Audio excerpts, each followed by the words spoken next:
10, 9, 8, 7, 6, 5, 4, 3, 2, 1.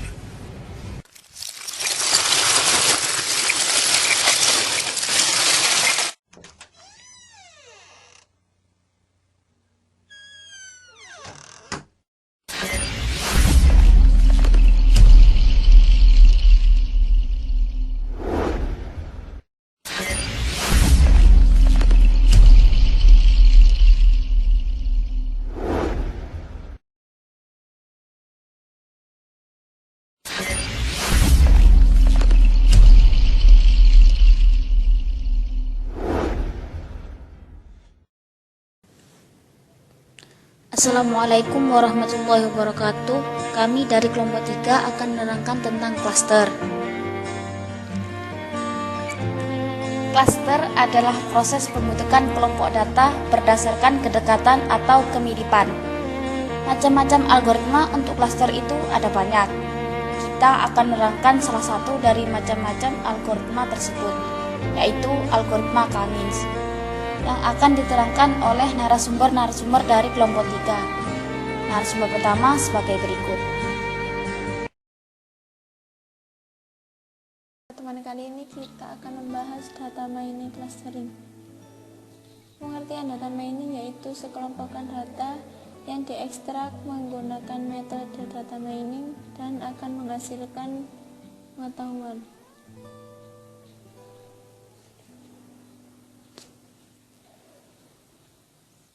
Definisi clustering itu sendiri yaitu suatu metode pengelompokan berdasarkan ukuran kedekatan.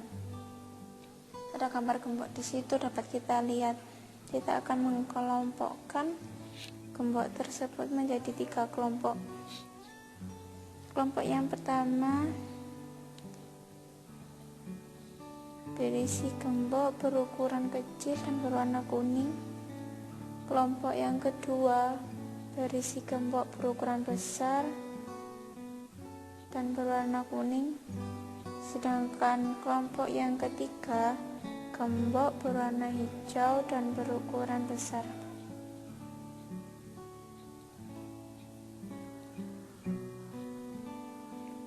Banyak sekali macam-macam algoritma clustering, namun kita tak akan membahas semuanya pada kali ini.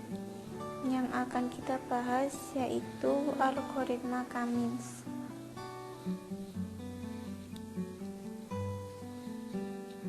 Saya akan sedikit mengulas tentang pengertian K-means clustering. Itu merupakan salah satu metode yang dapat digunakan untuk membagi sejumlah objek ke dalam partisi-partisi berdasarkan kategori-kategori yang ada dengan melihat titik tengah yang diberikan.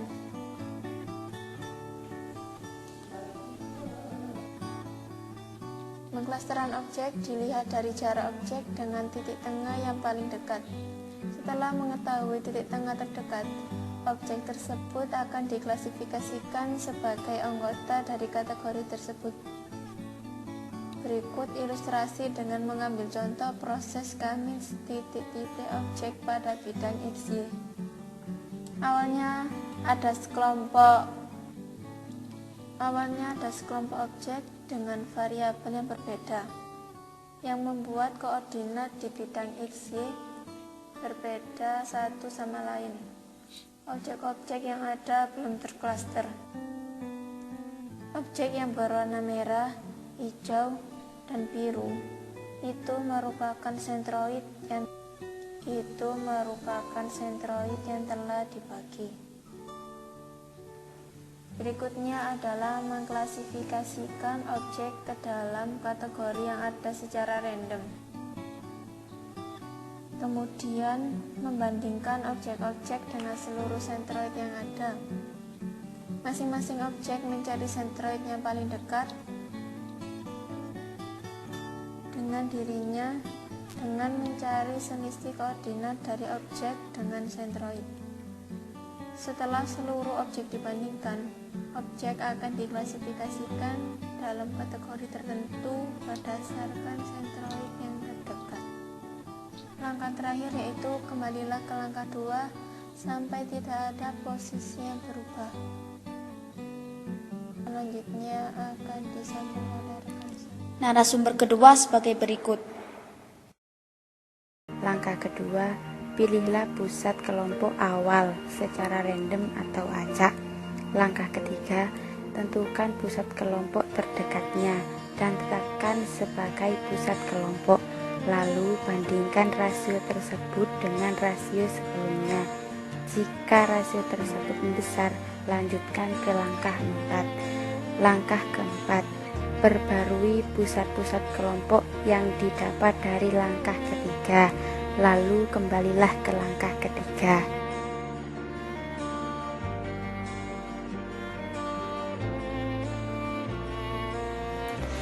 Ini adalah contoh Cummings clustering.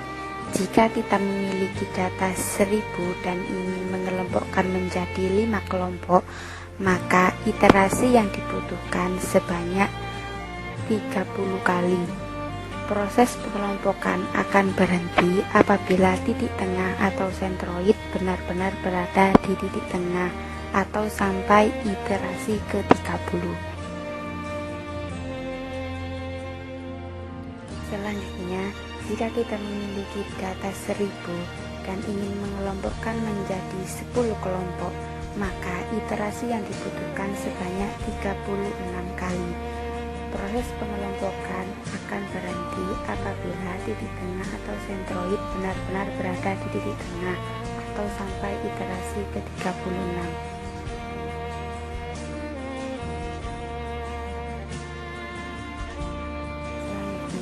Kita memiliki data 1000 dan ingin mengelompokkan menjadi 20 kelompok, maka iterasi yang dibutuhkan sebanyak 26 kali. Proses pengelompokan akan berhenti apabila titik tengah atau sentroid benar-benar berada di titik tengah atau sampai iterasi ke-20.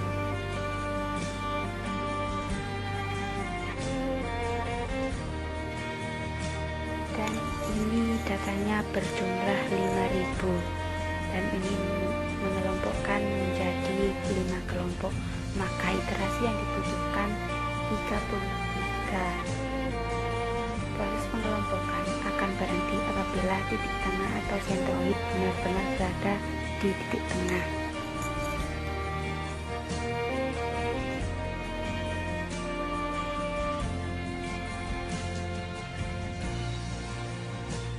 Ini datanya masih sama, yaitu 5000 dan akan dikelompokkan menjadi 10 kelompok. Iterasi yang dibutuhkan 42 kali sampai titik tengah berada benar-benar di titik tengah, sampai iterasi benar-benar berada di tengah, atau sampai iterasi ke-42.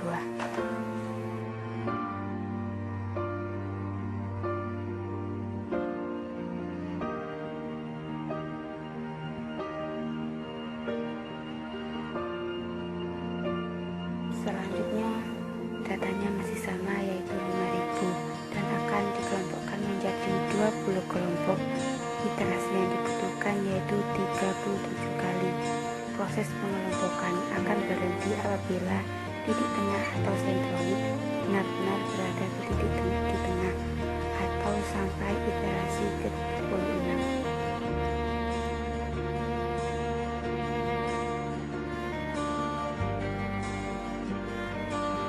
Selanjutnya yaitu datanya lebih banyak lagi, yaitu 10.000 dan akan dikelompokkan menjadi 5 kelompok. Iterasi yang dibutuhkan sebanyak 30 kali. Proses pengelompokan akan berhenti apabila titik tengah atau sentroid benar-benar berada di titik tengah atau sampai iterasi ke-30.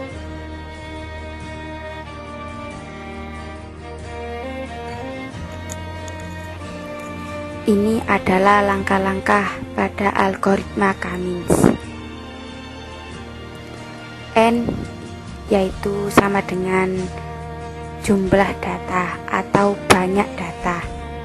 K yaitu adalah jumlah kelompok atau kelompoknya dibagi menjadi berapa.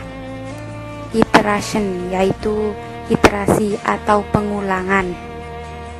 Pengulangan atau iterasi akan berhenti apabila sudah menemukan titik tengah atau sentroidnya.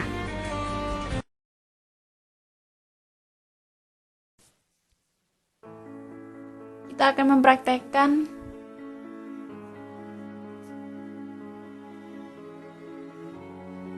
K-means pada aplikasi RapidMiner. Yang pertama, kita buka aplikasi RapidMiner, kemudian pilih File, New.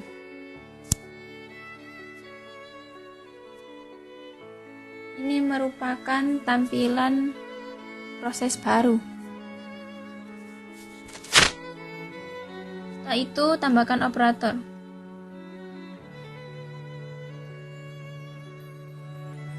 Kemudian klik Import Configuration Wizard.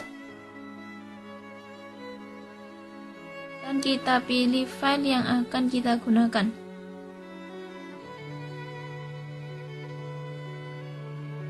Setelah itu, step pertama, kita memilih data. Dan step yang kedua, kita memilih anotasinya.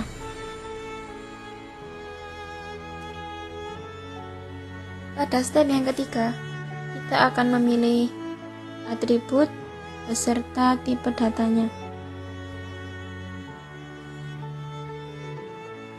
Kemudian kita tambahkan model K-means. Selanjutnya, kita ubah parameter dan kita run.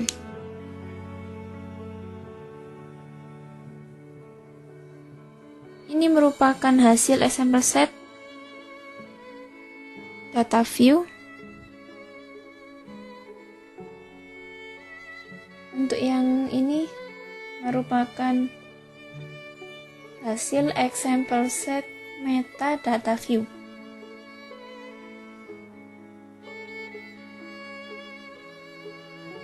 Dan ini merupakan hasil example set plot view. Dan yang terakhir merupakan hasil example set cluster model.